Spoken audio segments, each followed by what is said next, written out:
All right, ladies and gentlemen, as you can tell by the lead in intro music, it is the Wolfpack. This is episode 8. I'm Rob, the sports card therapist, and I have I got some alone time with my guy, Carmine, at Carmine's Cards on Instagram. Carmine, what is the dealio? Yo, what's up, Rob? I'm excited to hop on here for the Wolfpack episode 8 and talk about maybe some big plans for the Wolfpack at National, which we just dropped. Let's And, go. Wait, the hold on. Are journey. you referring to the trade night, Friday night, July 28th, directly across the street from National with the Yeah, live DJ, Cash Bar, the whole nine? Is that what you're I, referring to? I think that's what I'm getting at. Wolfpack, baby, let's go. I thought that's what you were referring to. Listen, man, it's great to be on with you. It's great to have some alone time with you. Listen, we just spent a half hour before the podcast just chopping it up, man. I I mean know. that was must listen podcast material, man. If someone was recording that, man, forget about it. That would have Yeah, been but listen, we saved the good stuff for the pod though. So yeah. No, that was great. That's how you know you have a true friendship and a true shared love of cards that we're just talking about. Oh, I'm thinking about maybe crossing this over to PSA and I got this card and oh, this is what my relationship with this guy and oh, what do you think? So Yep, that this is was what I great. paid for this. This is where it's at now. I'm thinking about holding. What would you do? Right? Mhm. Like that, all that kind of stuff, man. And really just talking about our journey. And I know this episode, the plan, who knows what direction it's going to go in, but the plan is really talking about I want to talk about your journey in particular, but I mean my journey mirrors yours.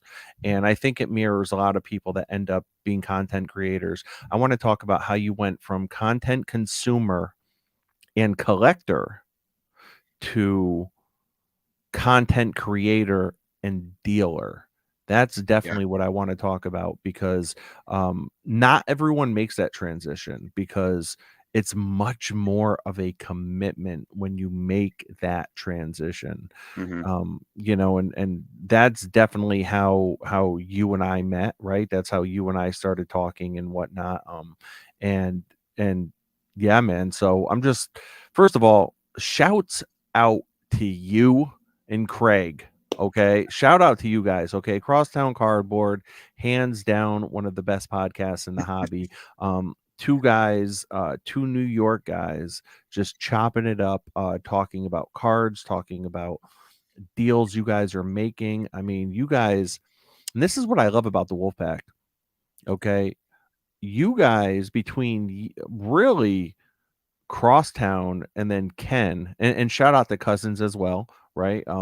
Yep. But between Crosstown and Ken, you guys put out some fascinating content, and the topics that you guys come up with are incredible. And I know I've given you guys your flowers for this before, but like that Mount Rushmore episode has just stuck with me the same way my episode participation is required has stuck with listeners. Like the Mount Rushmore of of cards for you guys. Can you just give the listeners just a quick 30-second explanation of really what that episode and the Mount Rushmore episode kind of consisted of and how that relates to cards? Yeah. So the Mount Rushmore episode was within our first 3 or 4 episodes of what we put out. And it was just like a foundational thing of the 4 qualities, the Mount Rushmore of what we look for when we're going to pick up a card. So like, it's uniqueness. For me, it was like on card autos. I don't remember exactly the qualities that, we listed at the time, but I know that I still inherently look for them in each card that I pick up. The story behind the card, the connections that you make through the hobby was another one of the Mount Rushmore qualities of the hobby. So yeah, that was basically it. And then I appreciate your compliments, Rob, about us coming up with podcast ideas. It's really just whatever we're going through at the time, and we're like, "Oh, let's talk about that. That seems like it would be a good conversation to have that other people would also be able to relate to and get something out of at the same time." So, that's kind of what how do you come up with your I mean, you're, you have 150 plus episodes, so how do you come up with these new things all the time? Man, I couldn't even tell you. I know I'm definitely inspired by my peers. I mean, I think when it comes to card collecting, there are only so many topics that you can come up with, right? So sometimes it's just about spinning it a certain way, or I mean, for me, participation is required. Yeah. I hate to keep going back to that, but by me going to shows and staying active in the hobby, it's almost like these ideas just will continue to come. Now, some ideas, some topics are, I don't want to say recycled, but some can kind of be used in different terms.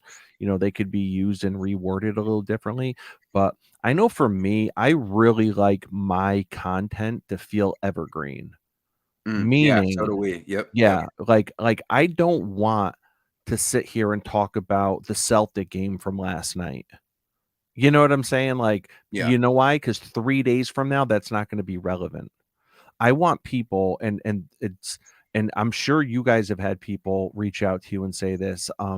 I've had a lot of people over the last couple of years reach out and say, "Hey man, just found your podcast. You know what? I'm actually going back to binge it right now from episode 1." I had Denny's card. Shout out to Denny. He messaged me and he's like, "Hey, I'm starting out at episode 1, man. Wow. This was probably like 2 months ago." Uh-huh. And I know he did. You know why? Because every like 3 days, he'd be like 5 episodes ahead, and he Mhm. would post an entire quote of mine on his story post and tag me in it, and he'd be like, "Boom, boom, Wow. boom, boom, boom, boom, Nice. episode 56, sports card therapist," and I'm like, "Holy crap, that's crazy, man." And I know, I just discovered, about 4 months ago, an incredible true crime podcast, and I listened I listened to the most recent episode and then started going backwards for like 6 episodes, but then I'm like, they keep on referencing past cases they talked about. You know what? Mhm. I just need to start from the beginning. So I started at episode 1, and, just 2 days ago, I got up to episode 100 on their podcast, and I think there's still like 150 to go. So that means in the last 4 months, I've binged 100 of these true crime episodes. Oh, And I listened to it at 1.75 speed, and I can do that. My brain is like trained. So everything that I consume is typically at 1.75, unless someone is actually a fast talker, then I tone it down to like 1.5. But like even you guys, 1.75 speed, it's wow. perfect for me. Wow, okay. Yeah, I'm definitely not I don't get it as good probably at that speed. I can't do that. But yeah, and that's another cool thing about the Wolfpack, which I feel like is totally, great to talk about with this being a Wolfpack podcast. Like you, me, and Ken, and along with my partner Craig on Crosstown Cardboard, we have like more of the evergreen topic driven, and of course we have guests on too that we interview. But then the cousins, they do something totally different, which is also really cool with their Yeah. live episodes.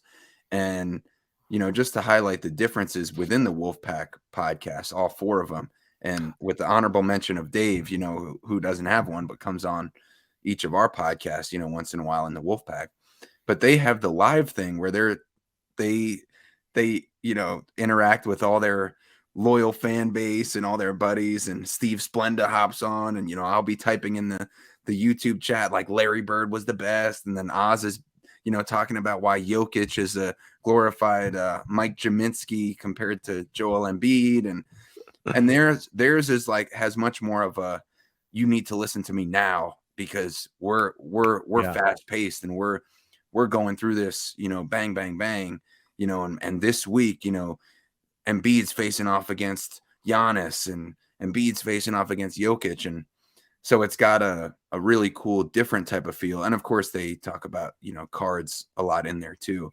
So I love listening to each of our guys' stuff because it each touches a different part of the hobby. And in addition to the different opinions that we all have, but the different formats, the different packaging that each of our stuff comes in is kind of cool too. Absolutely, man. And side note, my aunt actually dated Mike Jaminski in high school. How tall was your aunt? Because Mike Jaminski he's pretty big, She's wasn't he? short. Wow. Yeah, she's short. Yeah, yeah. If you look up at if you look up his on the back one of his cards or on his Wikipedia page, I'm sure it says Monroe, Connecticut. He grew up in. So Hmm.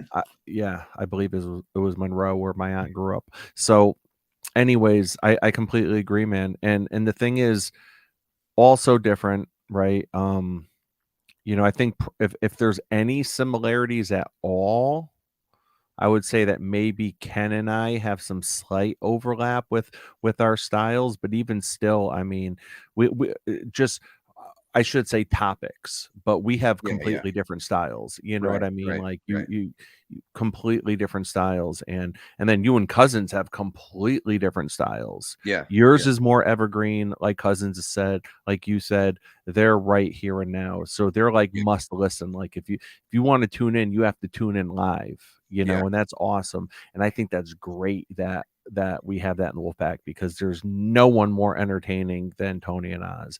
Oh my So gosh. I love their solo episodes too, when it's just them, you know? I just told Oz that the other day on the phone. I was Oh, talking to him on the they're phone. I so said, great. "Oz, man, I miss the cousin solos." Yeah. Yeah, because they interview so many great guests, and nothing against the guests they bring on, because they bring different insight, different perspectives, takes. It's a diverse crowd of women, different races, different types of guys, sports car dad, different walks of life they all bring on. And then when you get them on the mic together, I'm like, "Oh my gosh, it's so great together." So I Yeah, was I was just gobbling up their last episode. They're off the charts for sure. yeah, yeah, definitely, man. So, all right, so you go from collector Mhm. to dealer slash flipper, right? And so I gave you a shout out on my last episode. I think it was my last episode with Ken or Yes. 2 episodes ago. So I gave you a shout out, and after I listened to it back, I said, I hope Carmine didn't take that as like a slight. I Yeah, hope yeah, I hope Carmine didn't take that as a slight. Because I had mentioned how I had made a comment in the past about how I don't really enjoy listening to people's pickups that much on their content. And mhm. then I got like a really huge like tidal wave reaction from everyone in the hobby saying that. And they're like, "Oh, well, pickup days are the best days. So why wouldn't you want to hear about that in people's podcast?" And I'm like, "You're absolutely right." And then I kind of backtracked a little and said, "Listen, guys, my thing is if you are a flipper or a dealer, Yeah, I don't care as much about your pickups because chances are you're gonna be moving them. That doesn't mean that it's not still entertaining. That doesn't mean that people, because there's a lot to learn when you're like, "Hey, I just picked up this Jokic. What I did was I moved the Trey Young because I feel like he's on his way down, and then I added cash." So there's always value, even if you are a flipper in that. But I actually used you as an example in my last episode, and yeah, after I listened to it, I said, I hope Carmine didn't take that as a slight. Um, because I do love hearing about your flips. Like your stuff, and I've told you this from the start, man. You remind me a lot of Instagram accounts like Mikey's Cards. Like yeah, he's a big 90s guy. He's a big game worn chunky patch guy, like when I go onto your page, I'm not really expecting to see a cracked iced auto. right, I'm not expecting to see a 2022 Luca auto. right, I'm expecting to see probably a Tiger Woods auto, or I'm expecting to see the chunkiest game worn Magic Johnson patch I've ever seen in my life that is like dirty and frayed. Like right. that's the stuff I'm looking to see. So, how were you able to kind of move up from collector to really playing in this high stakes game of like flipping? Yeah, well, Mikey's cards is one of my inspirations, that because he's, in a much higher stratosphere than the cards I'm dealing with. I'm like, you know, trying to get up there. And once in a while, I'll have a card that will be in the midst of, because he's mostly, 4 and 5 figure cards, and I'm like 3 and 4. So that's great that you think of me in the same vein as that. And I definitely didn't take any offense to what you said with Ken, because really what you were getting at was, and correct me if I'm wrong, but it seemed like you don't really care as much about people's pickups if you know their heart is not in it. It's not going to their PC. It's more of a flip inventory type of thing. Even though the card by itself might be cool and you appreciate it for that part of it, because it doesn't have that much of an attachment to them. That's where the interest is Yeah. somewhat lost. That's what it seemed like you were saying to me. Yeah, and that I guess that is what I'm trying to, yeah, Yeah. get across, so yeah. Yeah. Okay, good. Because that totally made sense to me, and that actually definitely didn't offend me. I was actually taking that in, and I said, "You know what? That's smart." So maybe, unless it's something like, if it's a really cool card, I have no problem showing it off. But especially if it's something that I'm in a PC, that's where you're probably going to hit people's heartstrings more and have people actually care about what you're picking up, because it means something to you. You have a story behind it, you have a connection to it, and it's not just a transactional, look what I got and I got it for a good price type of Let thing. me tell you, the amount of Eli Manning cards I get sent, like, to my DMs basically, like, "Hey, did you see this for sale? Did you see this for sale on a daily basis?" John Stockton cards. Yeah. If someone's having, like, a really incredible vintage story sale, because people know I PC those things, Hmm. and I guess, I don't I would imagine people hit you with Larry Bird cards often, Oh yeah, all the time. right? But Yeah, you it's PC great. Larry Bird. Yeah. And And I you've been known to move your Larry Birds, but only into a bigger and better Larry Bird. Yeah, like, I have this flawless bird right now, which Oh, which is not for sale. This dual memorabilia auto game used patch, with the two vertical patches and the on card auto BGS 95. It's numbered out of 25, but this one's the highest graded in wow. BGS. It's a pop 2. And then I have, like, JJ Redick is another side PC. I got the National Treasures game used auto. And then, like, Nick stuff, I collect Nick's on card autos or Nick's rookie cards. I got this David Lee Topps Chrome gold refractor rookie numbered out of 99 BGS 95. So, like, what your comment actually reinforced what me and Craig have been talking about, that we don't really want to always just talk about pickups for the sake of the pickups. Although, if we're talking about deals and we feel like that can help Yeah. people, like, hopefully structure their deals or figure out, okay, I traded this plus added cash for that card, then we'll go through the deal as part of the pickup to be like, hopefully add value to whoever's listening. And then the PC stuff, like you said, that really, like, makes somebody care about it and makes us care about presenting the card more. So I thought that comment was spot on, and plus you're just expressing your opinion of what you enjoy. So I can never fault, anybody for doing that anyway. But as far as the topic of what you were saying, as far as the progression, and I'm interested to hear your story on this too, just to illustrate, kind of like how crazy it can be in really anything, I feel like. But, you know, especially, I mean, we've seen in your sports card journey, which is, how long have you had the podcast now? A couple of years? Yeah, the podcast itself, April of 2023 will be 2 years. I mean, so what an incredible growth in less than 2 years, almost 2 full years now, from just starting off, and now 155 episodes in, and you got a PWCC partnership, you got, 3,000 YouTube subscribers, and I don't know what, 10,000 followers, or no, probably 15,000 on Instagram. I just cracked 14, thank you Uh, very I much. mean, that's that in 2 years Yeah. of just dedicated, hosting those roundtables. around Christmas time at the end of the year, having on all these different people, just like you said, participating in the hobby, setting up, being passionate about it, being transparent about your flips and your moves to get you into a George Mikan or, a Wayne Gretzky that you have behind you. And so it's just like, I feel like it's just slowly being good with the process of like I'm going to slowly gain traction. I'm going to post my mail days. I'm going to do these deals. I'm going to set up at shows. I'm going to start a podcast. I don't know anything about any of these things going in, but I am okay with the uncomfortability of trying it and seeing how it goes. And I feel like that's the biggest, of course there's you can go through the specifics of what steps got there, but I feel like that's the specific outlook of anybody trying to continue growing in the hobby is, like you always say, participation is required.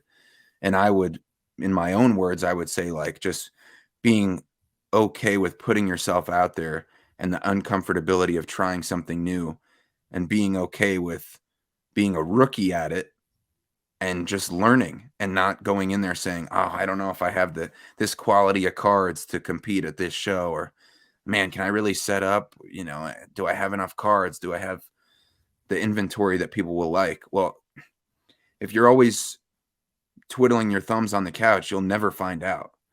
So, you know, I think that's one of the biggest things. And I was talking to my girlfriend yesterday about, I'm like, it's so crazy in this world, in any vein of life, how quickly things can change in 6 months, a year, for you, 2 years. It's just unimaginable. Like this thing that was nothing before, because of steady work and the process that has slowly worked and the passion and the effort and the energy and the care that you've put in. And now you have this like Roman Colosseum, to reference what you were talking about with Ken in your last episode, of this sports card content that was not existent 2 years ago, and I was talking to her about the career of Dennis Rodman, who's also one of the guys who I like to pick up in the card world just because of how unique and crazy of a story he had. But I'm like, this guy was homeless, playing pickup basketball, and then all of a sudden went to, I think it was Southeastern Oklahoma State University, the Savages. I was like, what a coincidence that this guy went to a school with the mascot, the Savages, because clearly that's what he was. So I said, in just a few years, this guy went from homeless on the playground to playing for a little known Division I school in Oklahoma. Then all of a sudden he's on the Pistons, preventing the Bulls and Michael Jordan from winning championships and winning with the bad boy Pistons. Then he joins Michael Jordan, three-peat with the Bulls. And I'm like, so in just a few years' time, all of a sudden, this guy went from nothing to an all-time great and a 7-time NBA rebounding leader in a row at his height. So I'm like, that's just a small example of how quickly things can change. And so if you're sitting there now and you're like, man, I don't know if this is ever going to happen. Well, in just a year or a couple years, you could totally revolutionize what you think is possible for yourself and for this hobby. So it just blows my mind how through that steady process, things can just go 180-degree difference. Yeah, and very well said, man. Very well said. I think, what I'm hearing from you is just perseverance and just, steady perseverance, continue at what it is you're doing, what you believe in. And the crazy thing about cards is this, right? And this is just my opinion, so if it don't apply, let it fly. But one thing that I've noticed is that if a player starts to be hot and comes on my radar, if I'm going to start trying to look for cards for that guy, chances are I'm already too late. Chances Yeah. are I'm going to be buying the inflated prices of that guy. Yeah. So when all the money came into the hobby, right? Like the big money at the beginning of the pandemic, the Yeah. guys and the collectors that got went from having $100,000 collection to millions in cards are the Mhm. guys that were already here and the guys that were already doing it. Yeah. And when there was a big wrestling card boom last year when Prism came, and not only did Prism wrestling cards go up, but all wrestling cards went up for a little while. It was the guys who were already there. So you didn't have a bunch of dealers and flippers that were buying wrestling because they were thinking, I mean, they were buying the wax, don't get me wrong, they're buying the cases of the Prism and stuff, but point being, I think it's important to not try to keep up with the Joneses, not Yeah. do what everyone else is doing, and find your own unique way of collecting. Because at some point, if you're looking at it from a financial standpoint, at some point, whatever it is or whoever it is you're collecting, you're going to have your day in the sun. And it's going to be up to you whether or not you want to move those cards or you want to hold them. Yeah, and it seems like it's twofold with the financial part, as far as why you should just not keep up with the Joneses and follow. Because if you keep up with the Joneses in real life, you buy a car because somebody down the street got a new one, or got a new TV because so and so Bob down the road or one of your buddies from work also got a new TV. Then you're not fulfilling these holes for yourself.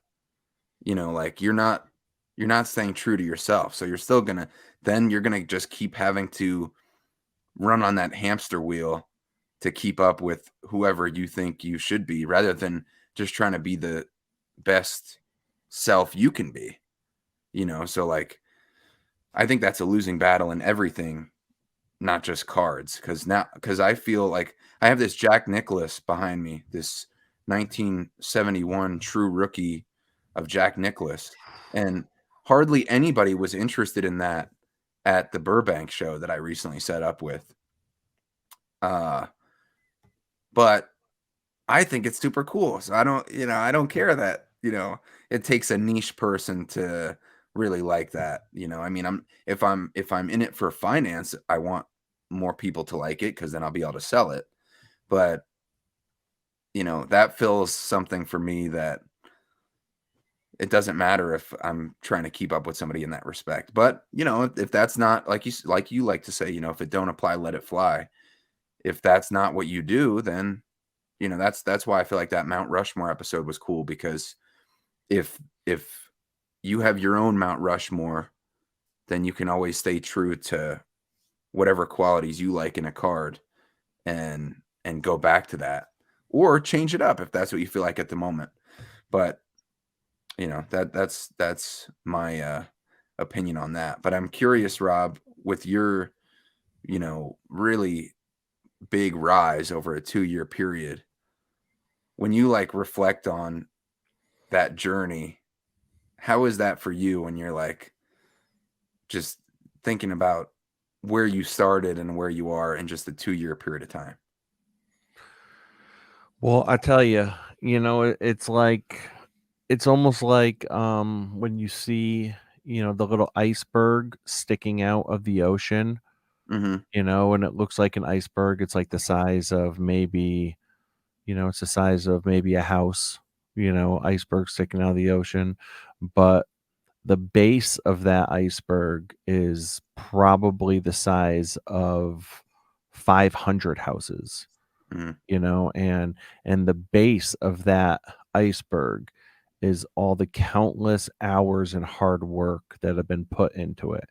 So I think if someone were to come across me or my page, the first thing they would see is like, okay, a PWCC deal, me holding up a Mickey Mantle card with my daughter, um, you know, um, and they would, it's like, point being, we don't always see, I mean, we rarely ever see the hard work that goes into it, Mhm. right? Like you're a sportscaster, right? And you also have a podcast and you have some awesome cards. Yeah. So people aren't like, man, I wonder what school was like for Carmine to become a sportscaster. I wonder what Right. classes he had to take, and how did he get that job? Like, that's so cool that he's on TV now. It's like people don't realize the amount that you've had to sacrifice, the fact that you've had to move away from your family, and you've had to, relocate yourself for a job, and just to really try to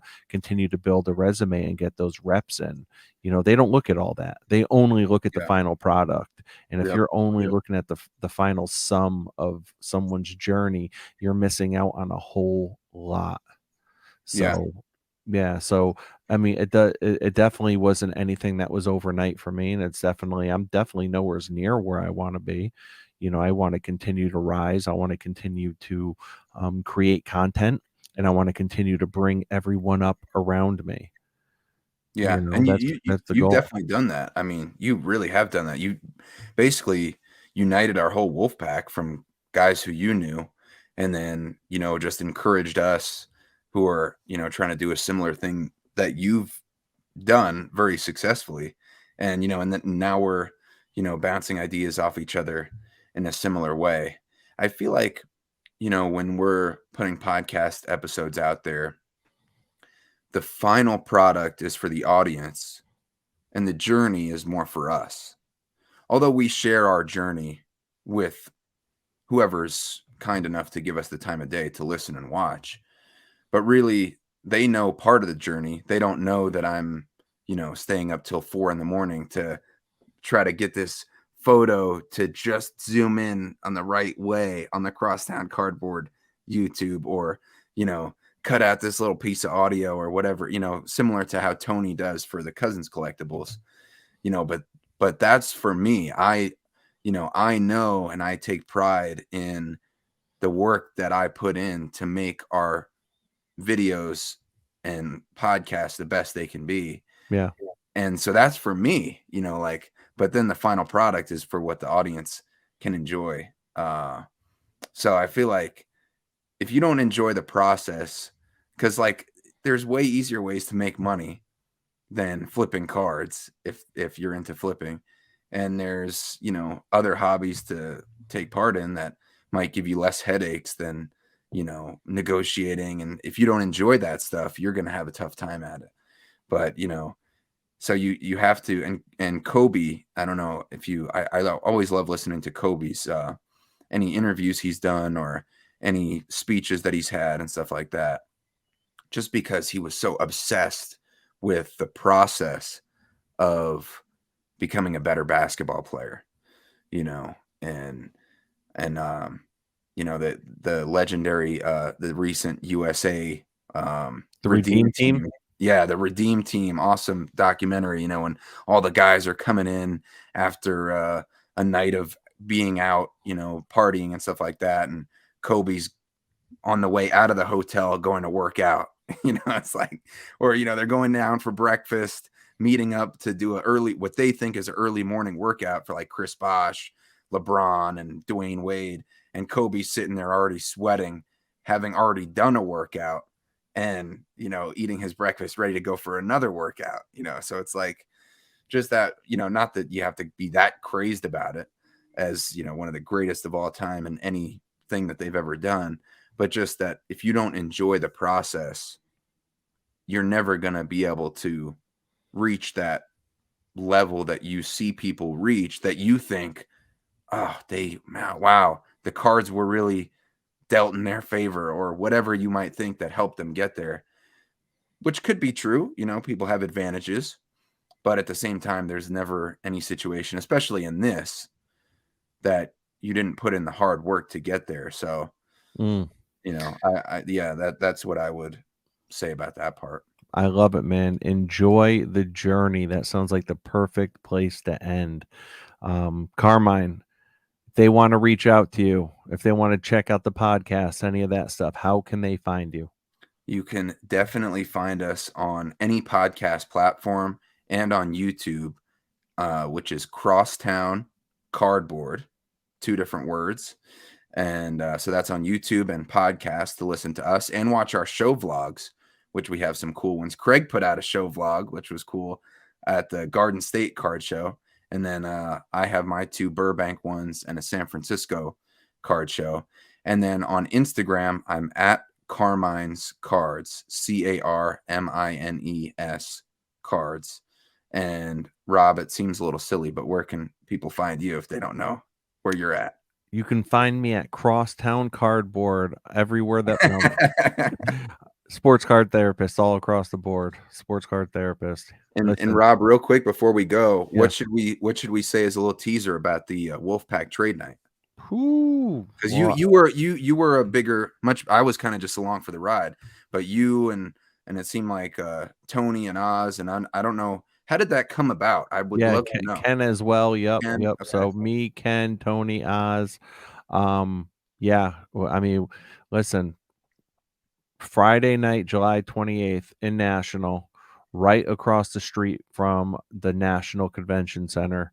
Trade night, Friday night, live DJ, cash bar, plenty of space to do some trading. We're going to be, there's going to be music. I'm sure the hotel lobby is going to be off the hook. Um, and we definitely have some of the biggest names in the hobby that are going to be there. So definitely be there. All right, guys. Friday night, 6 to 9 p.m. let's go. Yeah, man, it's gonna be good. So I appreciate you, Carmine. Thank you very much. Wolfpack episode 8. Carmine and Rob, sports card therapist. We are out.